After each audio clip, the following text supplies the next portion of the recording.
Wir sind Jessie und Roberto und nachdem wir ein Jahr lang mit unserem Van Jimmy Europa bereist haben, stecken wir nun mitten in den Vorbereitungen für unser nächstes Abenteuer, die Panamericana.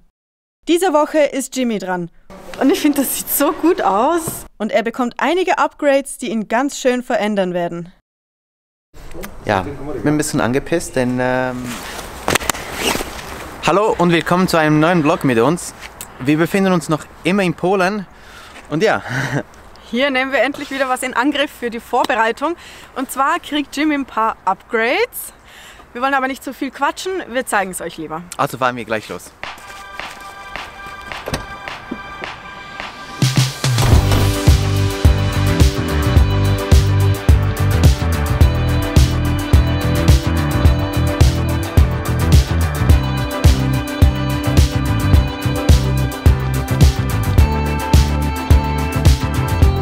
Wir befinden uns übrigens in Gliwice und der Schlafplatz ist nur, ja, was sind das, 3 Minuten von der Werkstatt entfernt.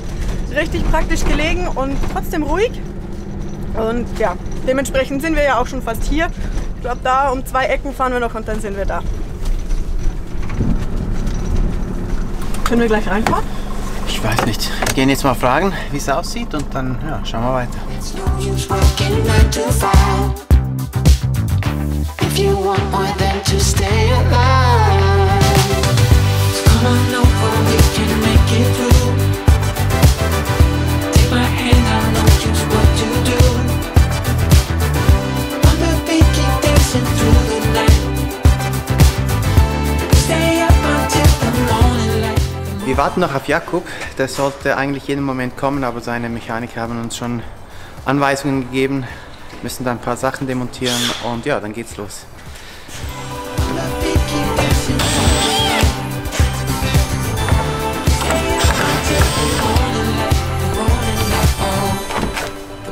Also ihr habt ja schon gesehen, wir nehmen jetzt hier hinten die Verkleidung weg, denn zum einen kommt hier eine Leiter hin. Wofür, das sehen wir dann gleich. Und hier drüben soll eine Befestigung ran. Das zeigen wir euch dann auch noch mal gleich. Auf jeden Fall kann das nicht nur über die Scharniere befestigt werden, sondern man muss auch ins Blech das befestigen. Weiß nicht, wahrscheinlich nennt man das technisch ein bisschen anders, aber ich Laie drückt das so aus. Und ja, da müssen wir jetzt schauen, wo die Schrauben gesetzt werden können. Und ich hoffe, das klappt so.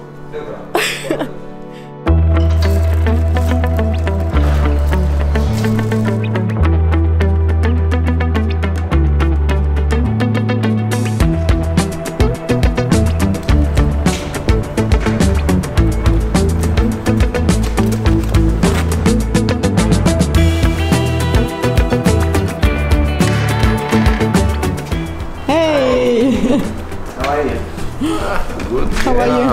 Good.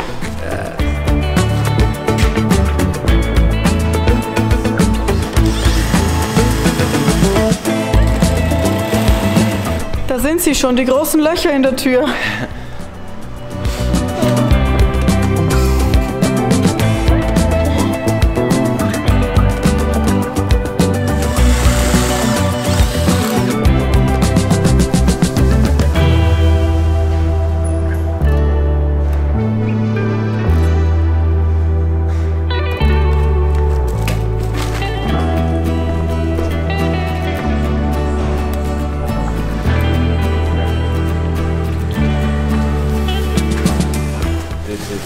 The top edge of the box. I think it's okay.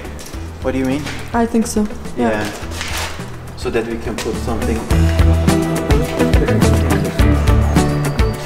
Während die einen noch die Leiter montieren, ist der Vater von Jakub unter dem Fahrzeug und montiert die hinteren Stoßdämpfer. Dabei ist ihm aufgefallen, dass ja, hinten links ein Sämering kaputt ist. Schaut mal, ob er das auf die Schnelle reparieren kann, denn wir sind nicht lange hier in Polen. Oder ob wir das irgendwie bestellen müssen und dann das in Prag machen lassen müssen. Naja, ärgerlich, weil das Fahrzeug ja vor ein paar Tagen noch beim Mechaniker war.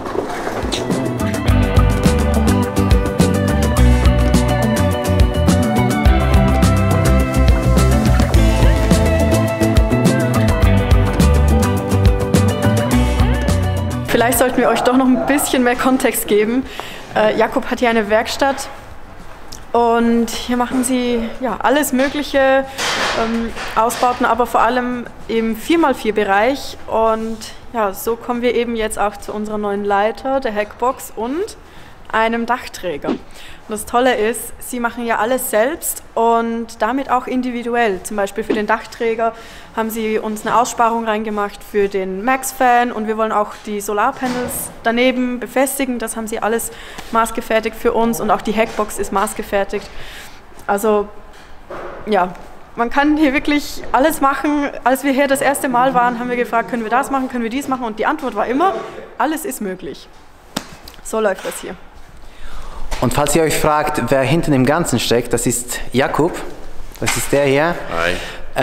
Ja, er betreibt es schon seit 5 Jahren und die Arbeit, die wir bis jetzt gesehen haben, ist richtig gut. Es laufen gerade ganz viele Sachen parallel. Drüben arbeiten sie an Jimmy, hier wird die Box vorbereitet und ja, wir fragen immer wieder, ob wir helfen können, aber ich glaube, wir stehen mehr im Weg als was anderes.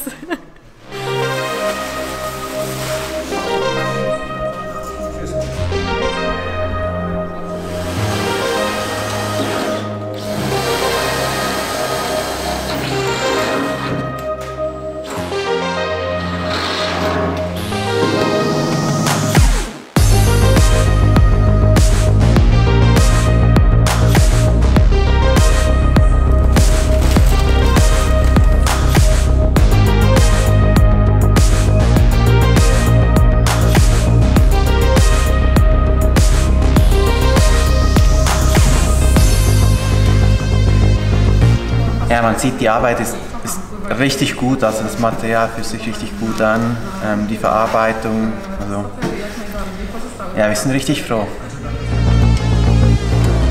So it's all nice and fresh.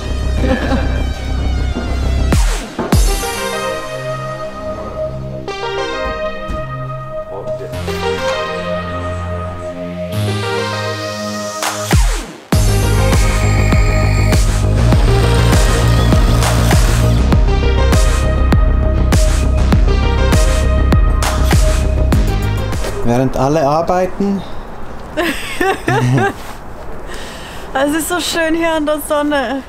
Die Jungs, die sind total abgehärtet, denen macht die Kälte nichts aus, aber mir ist mal wieder kalt. Da haben sie mir aber den Liegestuhl hier rausgestellt, da sage ich doch nicht nein. Bisschen schlechtes Gewissen habe ich schon, aber es lässt sich aushalten.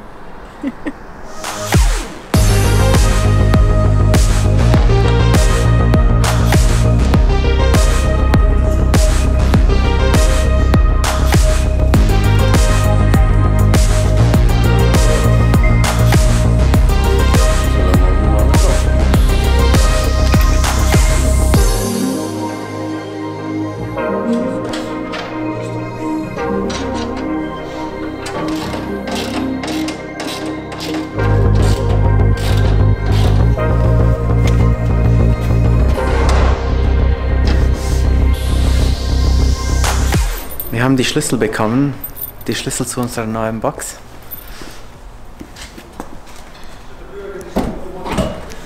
Und die sieht richtig cool aus.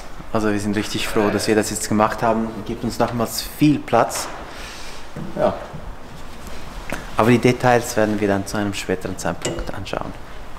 Übrigens, um ein wenig Klarheit zu schaffen, PFE Offroad ist vor allem spezialisiert für Sachen, die ja, am Fahrzeug draußen sind. Sei es Leitern, sei es Roof Racks, sei es Boxen, die individuell nach Wunsch des Kunden angepasst und ja, erstellt werden. Wie in unserem Fall. Ja. Hatten wir ziemlich Mühe am Anfang, irgendjemanden zu finden, der für uns eine Box macht nach Maß oder ein Roof Rack nach Maß. Ja. Vor allem auch, weil unser Modell halt älter ist, da passen die Sachen von der Stange meistens gar nicht. Und ja, als wir hier waren das erste Mal und fragten, ob was möglich ist, dann sagte er, alles ist möglich. Genau. Weil sie haben ja auch alle Maschinen hier. Hier hinter mir ist die Metallpresse, die Presse. Da hinten ist der Plasmaschneider und sie schweißen ja auch. Also ja, das können wirklich alles hier machen. Ja. Aber das ist nicht alles, was sie machen, denn Jakub hat mit einem Freund zusammen noch eben eine andere Marke, das ist das Red Rocket. Und da geht es vor allem um Inneneinrichtung. Also da bauen sie Möbel für Küche, Oberschränke, alles Mögliche auch. Und natürlich alles in Aluminium, alles sehr leicht.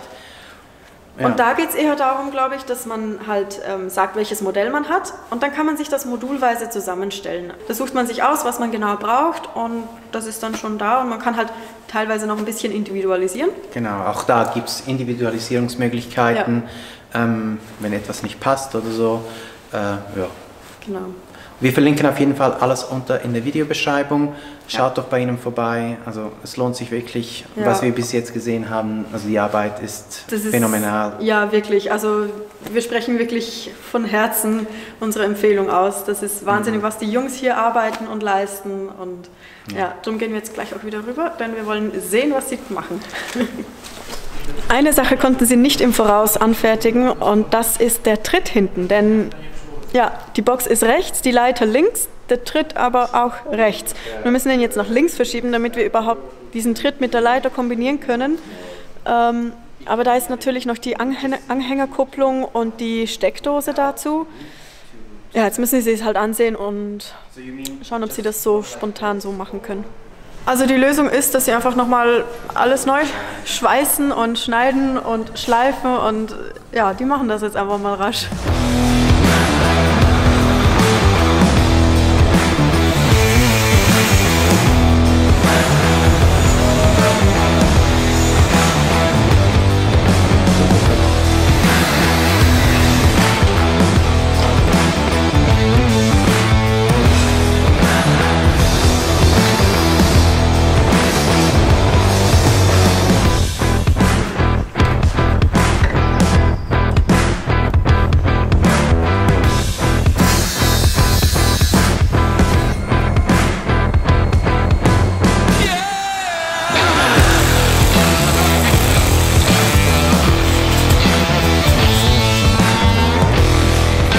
Ja, die sind immer noch dran.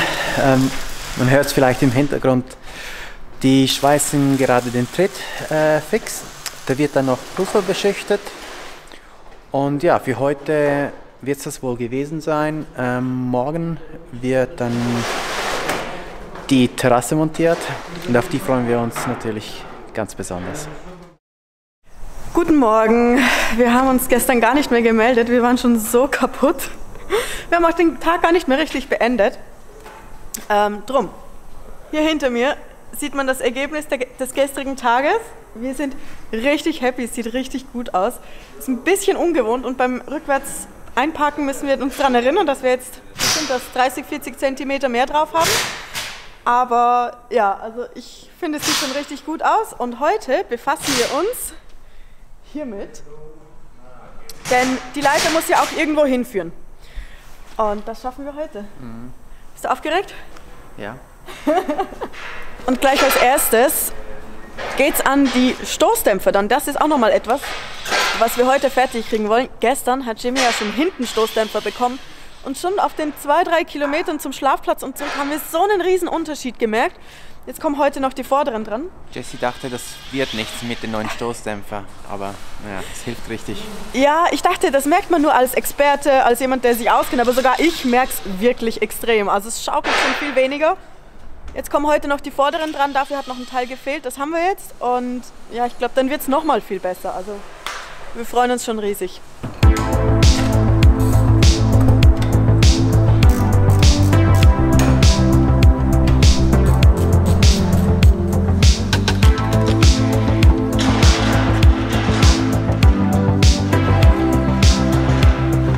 Eigentlich dachten wir, dass nach dem letzten Werkstattbesuch alles korrekt sei. Ja, und jetzt kommt die nächste Überraschung, denn unsere Bremsscheiben sind auch schon praktisch durch und die müssen wir auch nochmals ersetzen lassen. Also das heißt, wenn wir zurück in Prag sind, haben wir doch noch einiges zu tun. Ja, ich bin ein bisschen angepisst, denn letzte Woche war das Fahrzeug in der Werkstatt und man hätte das alles da machen können, aber naja, ist halt so wie es ist. Es geht an den Dachträger. Es kommen schon wieder Löcher rein, irgendwie wird alles durchlöchert, aber so können wir die neue Lightbar anbringen.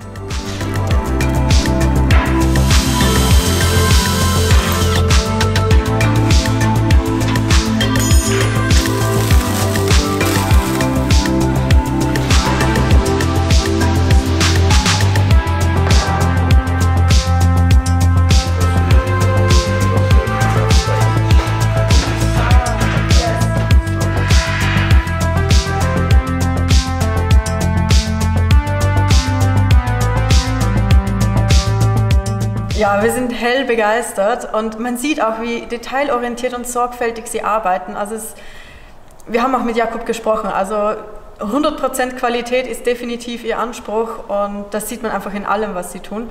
Gestern ist was gerade frisch eingekommen, das haben sie gerade frisch pulverbeschichtet und es sieht einfach mega aus. Also die Farben sind wunderschön, es glänzt so richtig.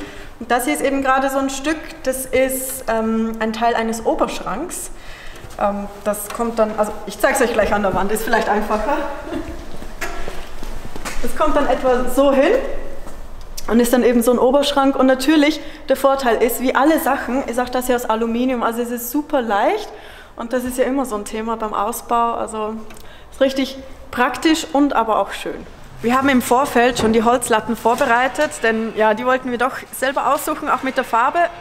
Und jetzt werden die da dran geschraubt. Erstens mal messen sie es natürlich genau aus, dann nehmen sie die Latte wieder weg und dann bohren sie ein Gewinde in die Metallstangen. Ich wusste gar nicht, dass das geht. Ignorant ist ich, aber ja, es geht anscheinend und so soll das dann auch richtig gut halten.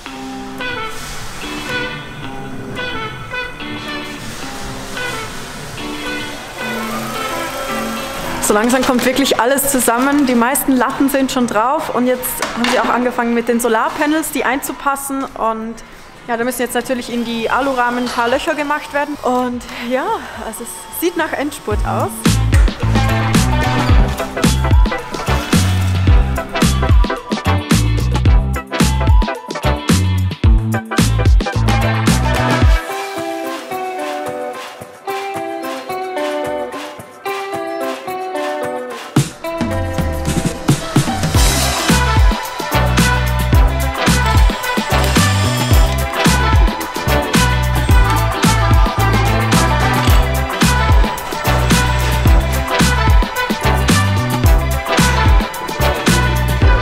Jakob hat Pizza organisiert und ich darf endlich mal Pizza Hawaii essen, denn unser Haushalt ist Hawaii-frei. Bei meinem italienischen Freund geht das nicht durch und hier gibt es sie. Ich finde es richtig lecker und da kann er sich nicht beschweren. Und natürlich hebt das auch nochmal die Moral.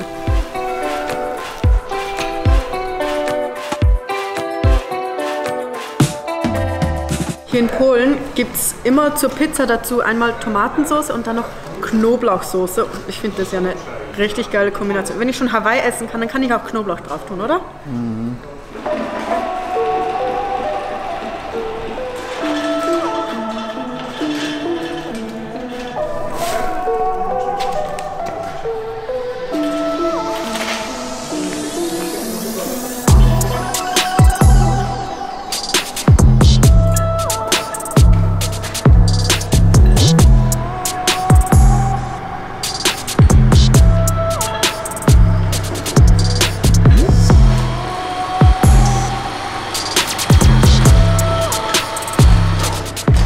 Gerade eine richtig spannende Phase. Sie haben jetzt den Dachträger hochgehoben. Und jetzt kommt er wieder runter und kommt auf diese, ich nenne es Regenrinne, kommt er da drauf gesetzt und da wird es dann festgemacht. Ich habe keine Ahnung, was hier oben läuft. Ich wurde einfach ins Auto gesetzt und ja, die geben mir jetzt Befehle, vor- und rückwärts zu fahren. Oh, mal schauen. Ganz praktisch, die haben hier so einen Umlauf hier auf dem 1. oder 2. Stock und da sieht man von oben gut, wie sie arbeiten. Und ich finde, das sieht so gut aus. Oh, ja, ich freue mich gerade riesig. Das ist wie Weihnachten. Und damit sind wir schon fast fertig. Jetzt müssen sie nur noch die Füße festmachen. Also da kommt noch ein zweiter Teil, der das dann so einklemmt mit der Regenrinne. Es gibt ein kleines Problem, nämlich diese Halterungen, die hier ja, quasi das Roof Rack halten sollten, sind ein wenig zu klein, beziehungsweise das Loch ist zu klein und zu tief, sodass das nicht montiert werden kann.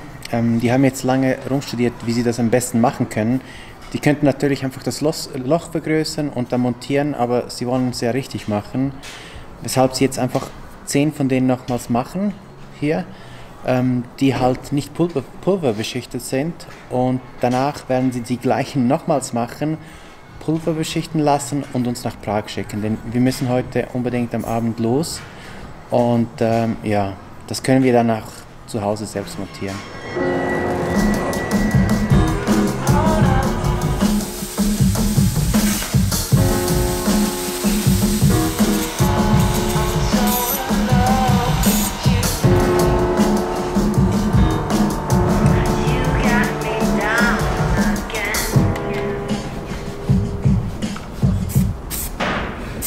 Während also hier diese Füße fertig gemacht werden, machen wir uns hier an die Dachdurchführung für das Kabel, für die LED-Lightbar.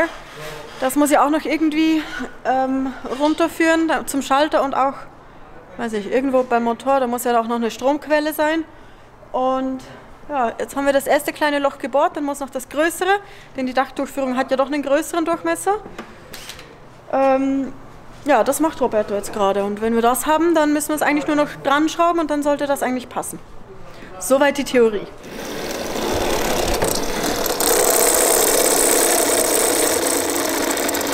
So wie es aussieht, kommen wir heute auch langsam in die finale Phase. Eine der letzten 2 Latten ist gerade hochgebracht worden. Die schraubt Jakob jetzt an. Und auch die Füße sind mittlerweile komplett.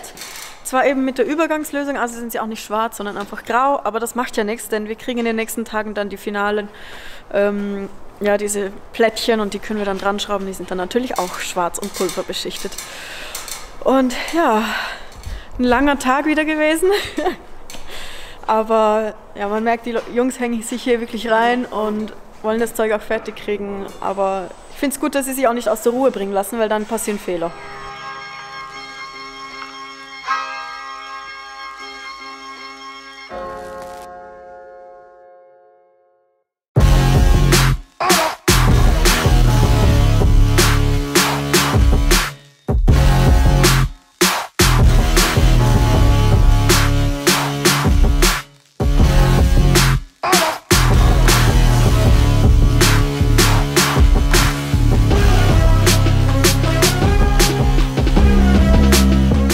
Ein paar Tage später zurück in Prag und jetzt zeigen wir euch, was wir in Polen alles machen lassen haben. Und wir starten gleich mit der Hackbox. Hier haben wir ein paar Spezialwünsche angebracht und die konnten alle erfüllt werden. Zum einen wollten wir hier dieses, ich nenne es Gitter, zur Befestigung von weiteren Dingen. Dann haben wir diese 2 Fächer hier. Damit können wir besser den Stauraum nutzen. Und wir haben auch noch hier dieses, wir nennen es wieder mal Gärtchen. Denn ja, manchmal wollen wir vielleicht mal Holz fürs Feuer sammeln oder so. Und dann wollen wir das nicht in die Box reintun, sondern hier festmachen. Und das geht hier mit diesem Umlauf hier sehr gut. Auf der anderen Seite haben wir die Leiter und auch die war eine Spezialanfertigung, denn ja, die ist auf der linken Seite. Auf der linken Seite ist aber auch unser Kennzeichen und das sollte nicht überdeckt werden mit der Leiter. Zusätzlich haben wir noch diesen Tritt, der speziell für uns gemacht worden ist, denn ja, wir sind beide klein und um darauf zu kommen, ja, mussten wir noch eine kleine Hilfe anbauen lassen. Ja, und wohin die Leiter hinführt, das zeigen wir euch gleich. Willkommen auf unserer Dachterrasse. Der Dachträger ist natürlich ein Highlight für uns. Wir haben hier eine für uns riesige, wunderschöne Dachterrasse für die schönen Sonnenuntergänge, die uns noch erwarten. Und da neben Roberto, wo er gerade mit der Kamera steht, sind die Solarpanels perfekt eingepasst. Der Max-Fan hat hier Platz und zuvor das vorne ist noch unsere LED-Lightbar für das perfekte Licht bei der Stellplatzsuche. Bestimmt fragt ihr euch, was das Ganze kostet, also alles das individuell bauen zu lassen. Das Ganze hat einen Wert von 2.600 €. Das ist aber ohne die LED-Lightbar und ohne die Stoßdämpfer, denn die hatten wir anderweitig gekauft und mitgebracht. Genau. Aber ich würde sagen, das ist ein sehr solider Preis für die Qualität. Also ja, wir haben es glaube ich mehrmals gesagt, wir sind wirklich total überzeugt und finden es toll, was die Jungs machen. Genau. Schaut bei ihnen vorbei. Ja, wenn ihr irgendwas benötigt, die können es auf jeden Fall anfertigen. Ja. Und noch eine letzte Sache. Ja. Ihr habt wirklich unglaublich viel Geld gespendet seit dem letzten Video und dafür möchten wir uns herzlich bedanken. Es sind 2.711 € zusammengekommen und etwa 1.400 tschechische Kronen. Das ist eine Wahnsinnssumme, ja. Wir können es kaum fassen und wir leiten das natürlich sehr gerne an unsere Freunde weiter und die werden das dann weiterverwenden für die Betroffenen der Ukraine-Krise oder des Kriegs. Danke. Danke dafür, ja. So. Damit sind wir fertig. Ja. Und wir sehen uns nächste Woche wieder. Bis dann. Bis dann. Tschüss. Got me down again.